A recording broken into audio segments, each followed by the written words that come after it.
I believe in the aspect of combining them, right? Spirituality and science. One, science can give you some input on things that like have been proven to work in the spiritual sense. The spirituality, there's prayer, there's meditation, there's even journaling.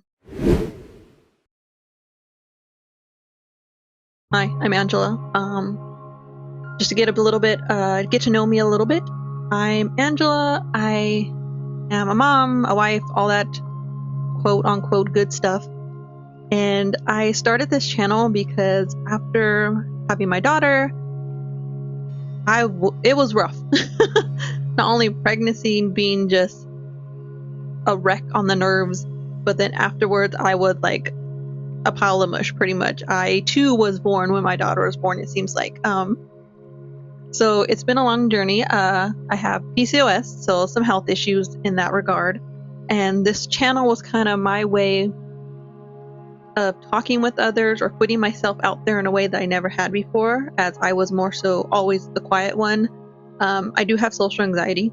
I don't know. Growing up, so it was totally a thing that no wonder you stayed quiet, right? Because if you have social anxiety or if you dealt with it, you know that staying quiet, staying in the background, not causing any trouble or having people notice you, that's what you want.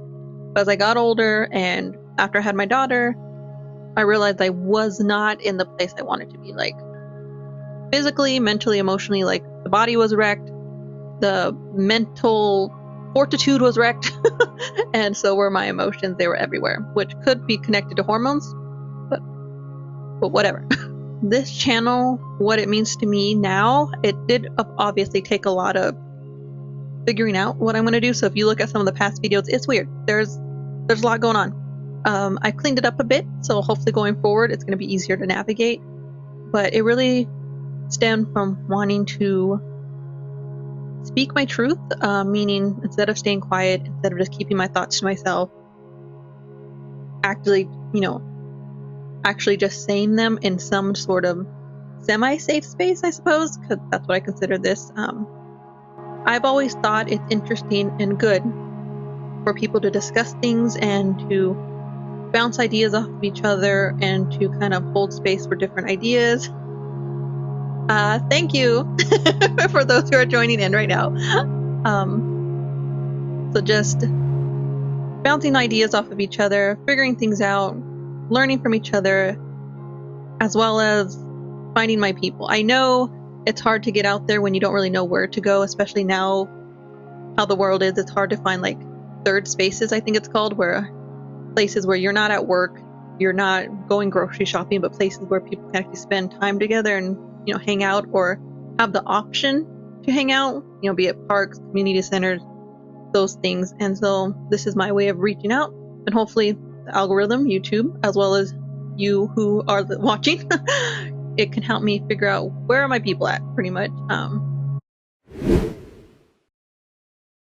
Okay, now that we're done with that, let's jump into what we're actually all here for, maybe, is the actual question. The question that today's topic is spirituality and science and why people think they can't coexist. And like I said, this is an open and safe conversation area, so no judgment, just curiosity. And as we go, I'd love to hear your thoughts in the chats. I can see your chat, just so you know, I may not respond all the time because I'm not that dexterous, I guess. This is my first time, like I said, so I'm not a professional. So onward. When I discussed, like me personally, I believe in the aspect of combining them, right? Spirituality and science. One, science can give you some input on things that like have been proven to work in the spiritual sense. Because spirituality, there's prayer, there's meditation, there's even journaling, chakras, crystals, and stones. I think that's important because there are, even if it hasn't been proven, or if it has, we'll get to there, those practices that have been proven to, hey, they do a little something. There are certain things that even if there is no quote unquote like scientific proof, like there hasn't been a official study done on XYZ, even if it just makes you feel better and it helps you, then that is what you do. And that, as long as you're not hurting yourself, not hurting others, kind of one of those spiritual practices, like, yeah, sure, go for it. If it makes you feel better, and like I said, not hurting yourself, not hurting others, okay, cool. Yeah. And I think those are actually examples of science and spirituality working together, because like meditation, journaling, I even think what mindfulness practices have shown in science and scientifically to actually help like the nervous system, to help stress reduction, to help even people feel oneness or wholeness, I don't know, lack of a better word, with like the universe, with God, goddesses, whatever spiritual thing you believe in. I think there's also like there's the placebo effect, with that's a scientific thing that's already been studied, where people are just told that you're getting the right medicine, and then compared to the people who actually got the medicine and people who got nothing and were also just not told, there are people that are told that this is the certain medicine they're getting and it ends up being like sugar pills or something that shouldn't do anything. Then there are people who are told this is the medicine you're actually getting and it should do this, and maybe they're actually, they're getting the medicine. And then there are people who are like, we're not giving you nothing, just sit here, you can leave in 30 minutes.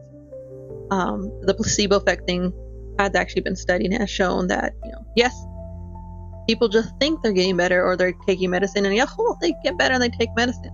So spirituality wise, like mind over matter, like there is a certain connection that mind, spirituality, the soul, whatever have you, what you want to call it, does have resonance amongst the physical, right? I've also noticed that sometimes, depending on how the words or terms are used, people can have a heightened emotional reaction to it. Like obviously, if you're maybe around strong evangelical Christian or religious people who take their religion very seriously, maybe that's the thing, that they don't take it as more guidelines but as like strict rules. When they hear people talking about yoga or meditation practices, there is some connotations of, like, I've heard primarily back in like maybe a decade ago growing up, newspapers and things like that, where people were talking about like yoga is the devil's work. And it was kind of like was it xenophobia mixed in with like people being ignorant or naive or not willing to learn what it actually meant. I remember, like, for me, teaching elementary kids, school kids, yoga in the sense of stretches, listening to their body, taking time to like breathe and quiet the mind. That's something that is a practice that can, without any really religious connotations to it. Especially, I think now, people that I've heard who teach yoga to children, not in the sense of a yoga to children like an official title, they tend to make them, I think, my daughter went to a daycare center where they did yoga poses, but they called them like animals. It was like doing, I think, the flamingo and things like that. Like, it was a different animal moves, but it was still yoga, so she didn't learn like the technical terms, which kind of is a bummer, but it's also like understandable that sometimes it's sad in the world we live in, but sometimes spiritual practices kind of have to be stripped down to their minimum or what they're technically about, as just so people who may take things much more serious or are ready to like fight people can be like appeased. And speaking of science and spirituality, would we actually want spirituality to be fully studied as a science? I personally kind of would, and I think that means the science, if it can't be studied officially, like yay or nay, like if this works, then I think the science hasn't caught up to the spirituality, in the sense of we're now learning that there are certain like energies that people have. Maybe auras are an actual thing that shows up on some funny little scans or something. But I think since science has kind of been the forefront and spirituality more the back seat, there's a lot of things that haven't quite been studied fully. I'm just further thinking, if I would want them to be studied like in a lab, it would really suck if it was proven like this does nothing. But at the same time, it should do, like, even something like journaling, something that isn't really easy to like measure of what it's actually doing. I would imagine you're writing your thoughts out, so that's at least stress reduction. So even if there isn't like, EKG machine shows this is happening. I don't know if that's the correct term or that's what you'd use, but I'm just using an example. The anecdotal or because sometimes in science when you do experiments, it's not necessarily like the literal like electrode things attached to a person. It's actually, here, fill out this survey when you're done. And so even if, filling out the survey when they're done from journaling for a week or so forth, if there is a positive, stress reduction or them just feeling better, and maybe they don't even know why or know exactly what way they're feeling better, they just know they are, then I would say that's been studied and it has shown, then yes, it's a positive thing and the evidence has shown, right? So let's do a fun thought experiment. In a world where spirituality and science fully coexist, where like the media isn't pitting things against each other, politics isn't involved in pitting things against each other, there's like a certain base level of understanding for both. What would that world look like to you? Would we be teaching children, or would it be more like in high school you take a class like government or something, but it'd be like spirituality and science? I don't know. For me personally, I imagine it more so like what I wish the world was right now. I would much prefer my daughter learning TK in kindergarten, learning like philosophy at that age. There is some that gets like sprinkled in there. I think we've all heard of it, like the golden rule, treat others as you want to be treated. But I would like, instead of that being like a saying that you just do, an understanding of it would be great for them to learn. I think the upsetting part of current political stuff is like when people try to go to the extreme end of like, one of the things is like consent and bodily autonomy. Like I'm like, yeah, teach children that, hey, if you don't want to hug that person, you don't need to hug them. Yeah, if you don't want to hold their hand, respectfully say no thank you. But yeah, anyways, that's probably another whole different topic for another day, but that's just my 2 cents.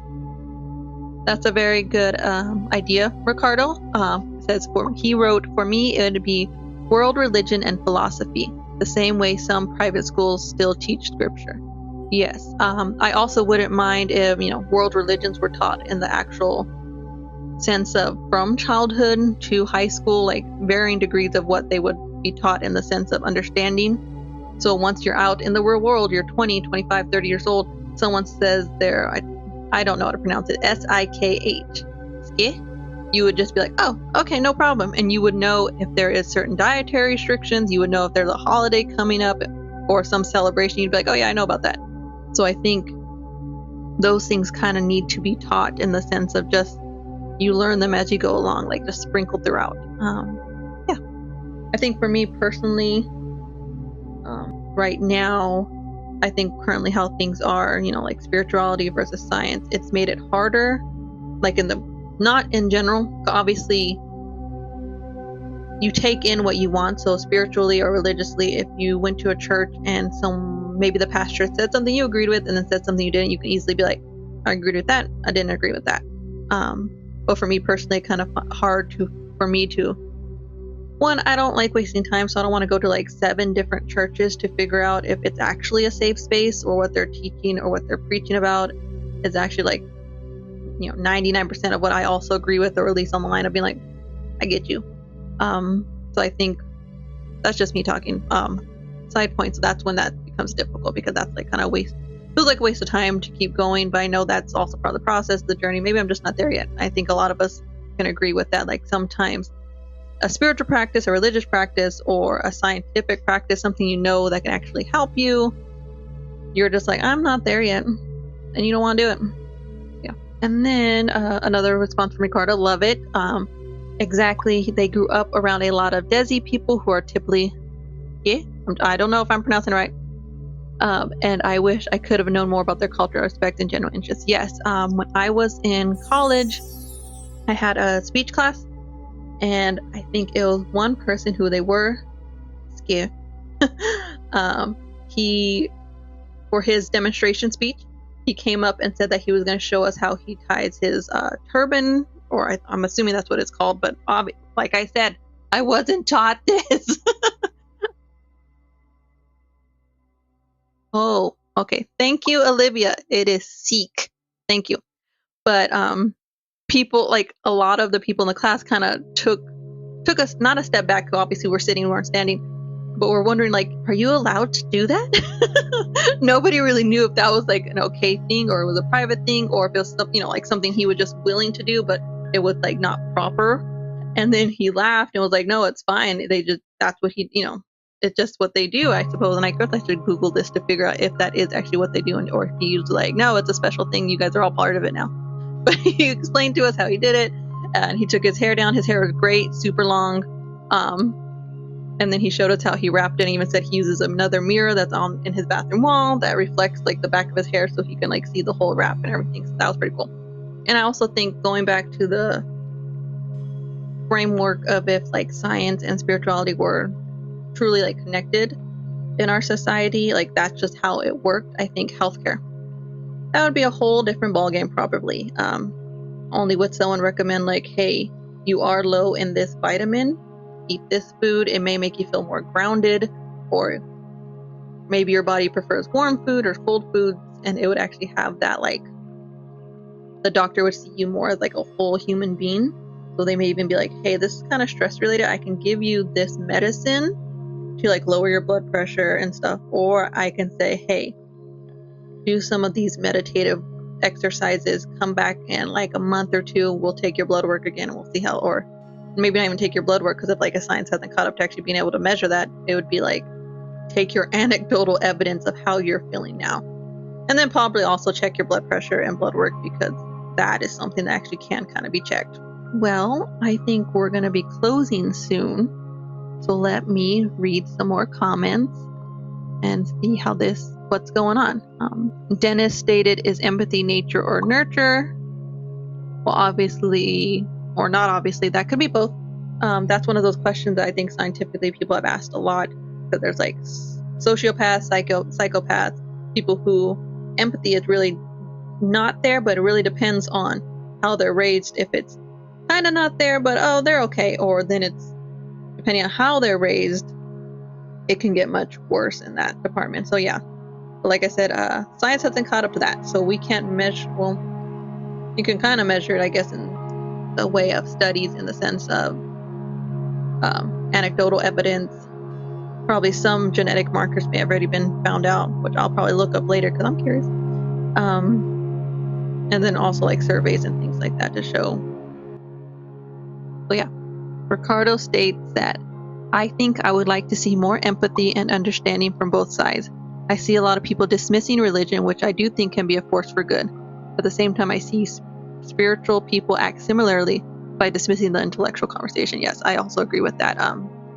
I feel like it's a cohesive thing. Like, we're just missing pieces that either science hasn't caught up to spirituality and spirituality hasn't caught up to science. I'm not sure if it worked that way, but yeah, that there's definitely a lot of, I think at the core, it's just a lot of people who don't really know who they are, or are angry about who they are. That I think if we kind of work on ourselves more and kind of figure out who we actually are, like, be honest with yourself. Like, if you're kind of a jerk, just be like, man, I'm kind of a jerk. But at least people around you know you're kind of a jerk. You want to work on that? And you're like, yeah, I want to work on that a little bit.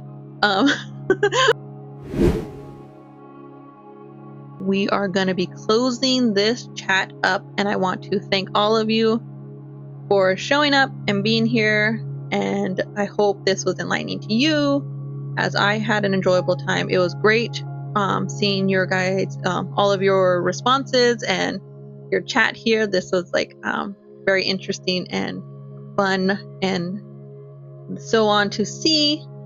On Thursday, I'll be doing this again, 7 p.m. to 8 p.m., and we'll be discussing reincarnation, and I may sprinkle in more interesting afterlife information that maybe other cultures have, and hopefully we can discuss that, and you can tell me your opinions. Maybe it's more religious framework, maybe it's more spiritual, maybe it's more science-based, but we can discuss that. And then coming up on Instagram, I believe I will start posting more of like a schedule of what some of these discussion topics will be. Some of them not just the big questions, but the little questions, the things that make life fun.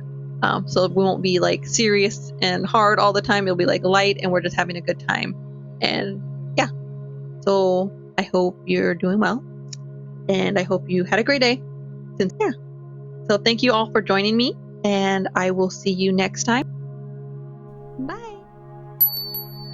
If this conversation resonated with you, join me live every Tuesday night, 7 p.m. Pacific, as we explore more questions like this, where science meets soul in a safe, judgment-free place. And if you're catching this later, check out the next discussion, linked right here.